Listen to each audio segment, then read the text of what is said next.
Morning, morning, morning. Good morning. Good morning to you. We turn our attention to talk HR with HRMAB. You know, on a Wednesday morning, I love this segment. I know you do too. And so joining us this morning to talk HR and to talk compensation is Davina Lane, who is the Executive Director of the Intimate Hotels of Barbados. With her is Dr. Kathy Norville Rochester, a People Business Strategist. Good morning to you, ladies. Good morning. Good morning. Good to see It's both good to of be you. here. Thank you. Now, you know, there's an ad on TV, on international TV, it says, "It's my money and I want it now." Because, you know, you know this, every pay cycle, you're going to hear the feet trotting towards HR, "I want my money now." And so we're talking compensation. Give me a sense of what compensation is, and is it simply only the salary or wages? Good morning, Pearson. Good morning, Barbados. When we think of compensation, persons always think about money, Yes. and that is just one aspect. Okay, compensation is both financial and non-financial, and earnings, what you get in your bank account, what you get as a check, that is just one aspect. Compensation is much more diverse. And when we think of compensation, or what I would like to say, total remuneration or total rewards, it is what we give to a team member. And I don't really like the word employees, but what we give to a team member in exchange for their services, their skills, and their abilities that they bring to the organization, of which only money is one aspect. So there are many aspects of it, and today we're going to be looking at it broadly from two major areas: financial compensation and non-financial compensation. The team member, since you're using that term, I'll use it too, that team member only sees one at the end of it all. At the end of the day, how does what this do, how this impacts my pocket in terms of my ability now to spend? So this conversation about compensation, whether financial or non-financial, starts where and who communicates it? Right. So when we think of financial compensation, and Pearson, you made a very good point, is that team members only see one aspect of it because we do such a poor job of communicating what the total remuneration is. Let me give you an example. Sometimes Davina is in the hospitality sector, and sometimes we do a poor job in communicating your total remuneration in that aspect. So you have an employee that comes for an interview, their hourly rate is $13 an hour, and they decide to turn down that position and accept a position for 14.50 per hour. But really and truly, that job in that hotel or in that restaurant may be $13 an hour plus service charge, plus tips, plus additional benefits, maybe lunch at work. And when you extrapolate that out, that is really not $13 an hour. It really and truly may be 17.50 an hour. Yes. So we need to do a better job at communicating this information at the interviewing onboarding stage and throughout the employees, the team members' employment. There's some organizations at the end of the year, they do something called a benefit statement that allows the team member to see what their total remuneration is. And sometimes that helps to be able to retain that employee. The key thing about compensation is it's a strategic tool for us as organizations, HR practitioners, to attract, to retain, and to engage talent in the organization to be able to perform. So true indeed. And so Davina, from your perspective now working in the hotel industry, and we know their tips, we see it oftentimes. Talk to me about some of those other non-financial ways in which you can compensate employees, because it works, to my mind, pretty easily within the hotel and service sector. Thank you, Pearson. Good morning, Barbados. So you wouldn't believe it, Pearson, but actually, oftentimes when people leave organizations, it's because of the non-financial aspects that were not shown to them. And I know a lot of times people say, "Oh, I leave." Some people leave because they want better money, but actually, there are non-financial things that you can do to show your employees that you value them. So, practical examples: you can offer your employees an extra day off, or their birthday off, for example. This is a way that you can motivate your employees in a non-financial way. And we often speak to work-life balance. Well, this is an aspect of work-life balance. Another aspect of work-life balance is offering flexible work arrangements. Now, in certain sectors, this may not always be possible, Yes. but I think you still can, for those who are able to offer flexibility in work arrangements. I know many persons, many employers like to see that you're there seated and that you're knocking out the work, but at the end of the day, it's really about results. It's not so much that people are sitting down at a desk for 8 hours a day. It is about their results. So flexible work arrangements is something that you can offer them. Maybe they want to knock off a bit early to run an errand, or they want to start a little bit early, they want to work from home. Whatever you can offer in terms of flexibility that can enhance their work-life balance. Empowerment to do the job on their own, independence.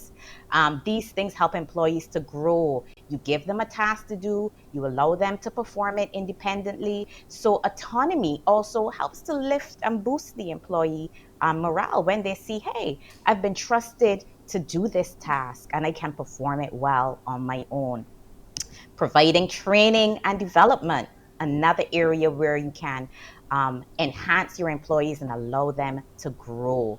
And the final one I'm going to tackle is just recognition, simple recognition. Show employees that you value them, show employees that you care. If they do a really good job, verbally thank them, send them an email. You can even copy it to the department and say, today Dr. Kathy really did a great job doing X, Y, and Z. Some people have employee of the month, for example. So these are all ways, and you can put their picture upon the wall. People like to feel valued and appreciated. So those are just 5 examples of non-financial ways that you can do that. You've just walked me beautifully through Maslow's theory of a hierarchy of needs, without even actually doing it. And while for those who might have looked at economics, basic, economics, that is one of the things that's discussed. You're absolutely right. We all want self-actualization. We all want to feel important, recognized, and respected. And I remember personally, using a little bit of personal story here, transitioning from one job to another at some point in my journey, I had to say to the HR, I'm not leaving because of money. You're thinking you need to throw money at me to keep me. I'm not leaving because of money. I'm actually leaving because I want to do something that stretches me a little bit more. And I felt at the time, can't you all hear that? Can't you hear it? And oftentimes we feel as organization leaders and organization that, Dr. Kathy, that we need to throw money to solve every little thing. That all that person needs is $25 more the month.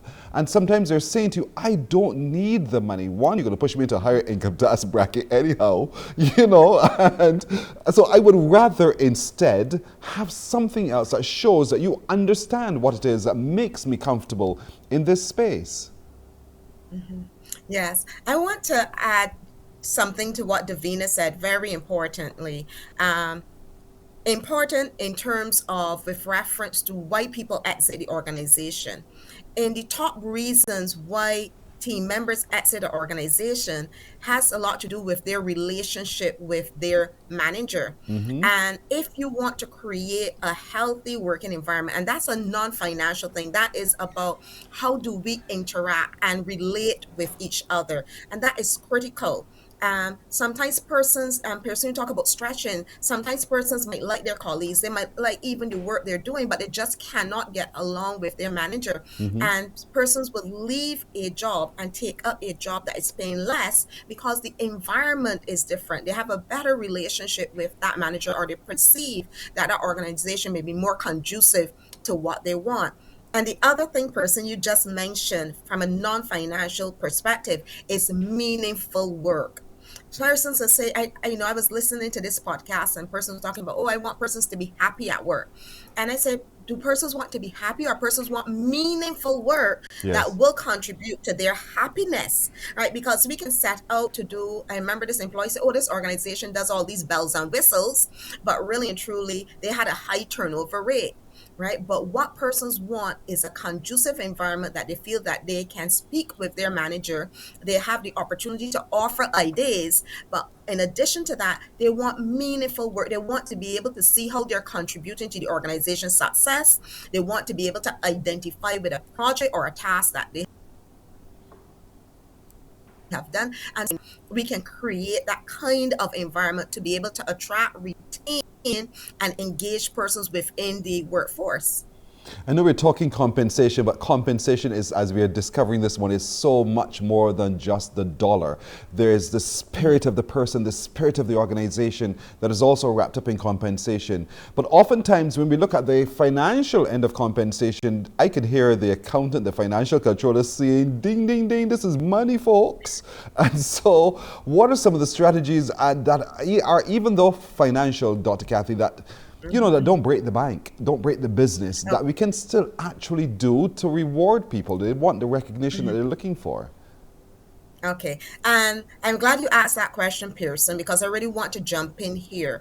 I want to say, for everybody's talking about the increasing inflation and persons going to the gas pump, this is impacting organizations. And I'm seeing and having this discourse and conversation with my clients. Okay.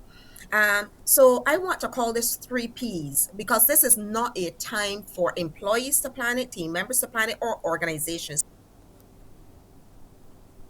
to plan it. Companies, that what I'm seeing companies in Barbados doing, clients that I'm working with. So the first P I want to talk about is your pocket. Good. Some organizations are employing strategies to help to keep money in their team members' pockets. And that's important. How can we do this? Let me give you 2 classic examples. One, I have a client that they have a canteen on property. They knocked down, they really discounted the rent for that canteen operator with the intent that they can provide cost-effective meals for the team members and healthy meals. Because if you produce healthy meals, that means persons are getting sick less often, all these diseases and things like that. So employees can go and put in an order to say, I want this type of meal, and have it prepared. For the ideas is that, you know what, if us are have rising cost prices, if persons are coming to work, they can get at work breakfast and lunch, and some persons can be able to get their dinner to take away. And by basically and truly making that canteen operator rent almost negligible, and that's one way of keeping money in the pocket. The second thing here is that you were just talking about Sagicor insurance. There's some organizations who have what we call in their medical plan a network facility, where you, the employee, can go to the service provider and swipe the card and not have to pay money up front. Now, one of the things that I have done is sometimes team members come and say, well, we don't have a lab on this network. You go back to the insurance company and you try to negotiate with the insurance company to get certain service providers on, because the more places that that team member can swipe their card, the less upfront costs that they have to pay. So this is one way of keeping money in their pocket. So that's my first P. My second P is what I call prize. Davina just talked about employee recognition programs. One of the things I challenged a client to do, and which they did, is, when I joined them, they were talking about their Christmas party, and they don't get a lot of team members coming out. And you talked about Maslow hierarchy. Yes. So this is a manufacturing company, with the bulk of their team members, they're basically concerned about putting food on their tables. They're not coming to the Christmas party because they're figuring, why is this money being spent on the Christmas party? So they're having this big elaborate Christmas party at some place, paying out these thousands of dollars. And I said, hang on, let's do something different. Let's find out how much money we're spending on this Christmas party, and let's take that money and divide it out and give everybody the money, because you're paying out the money one way or the other, Yes. right? And let me tell you, the staff were ecstatic. They were encouraged. So one of the things I want to say is, when we look at our employee recognition programs, let's do a retake on what kind of awards we're given, and make it something that is going to have an impact. A reward is only a reward, right? So instead of giving a plaque that you might be sending $75 for, can you give that team member a voucher for a restaurant or a supermarket of their choice? Good. And I notice I say supermarket of their choice because you might want to give it to a particular supermarket, but they don't shop there, right? Yes. So these are what I'm saying is less. It's not costing you anything else because you were going to spend $75 on the trophy. And instead of giving them the trophy, give them that money, have a discussion, have a dialogue with them to find out what is important for them. So we need to reevaluate the types of rewards and recognitions we're giving for our schemes. And my final P that I want to talk about is performance. At the end of the day, there are some companies of the view, and I totally ascribe to this, is that if the company does well, then we should contribute to the employee. That means the employee should participate in this performance. So at the end of the day, I just do not believe in giving a salary increase for a salary increase sake. But I believe that if the organization is doing well, the employee is performing, therefore then the employee should participate. And companies are doing that. I was talking to one HR manager from an international company, and they pay incentive totally on performance, and that is on the company's performance. They believe if the company performs and the company meets their financial targets, the company makes a profit, it's only fair that the employees who help generate that profit participate in it. And likewise, one of the things that one of my clients did this year is that at the end of their busy period, they did very well. And we agreed once we did well, we were going to give the employees, the team members, a financial reward, right? And sometimes what we have done is that we have tied that reward to their performance and the organizational performance. So let's say we do your annual performance appraisals and you get a certain rating, then that determines the level of increase you get or the level of incentive. So again, the company is not paying out from a position of scarcity here. The company is paying out from a position that we have achieved our financial target and therefore we have earned a profit, and therefore it's only fair to show our team members who help us create this profit that we value them. And one of the things that I want to end on this person is that I remember the flip side of this. Sometime back, I had a client, they did not make a profit that year. Actually, they but we pushed for a reason to give a salary increase because it was nearly 7 years that company did not have a salary increase. And the year we gave a salary increase, you'd be surprised the following year the company made a profit, right? Just goes to Because show. the team members were so motivated, right? In terms that they recognized that the company paid out of a position of scarcity, saying, you know what, even though we could not afford it. And that triggered something in the employees to be really engaged to help that company meet that performance threshold the next year. So Yes. these are my 3 Ps. We need to look at ways how can we help our team members keep money in this.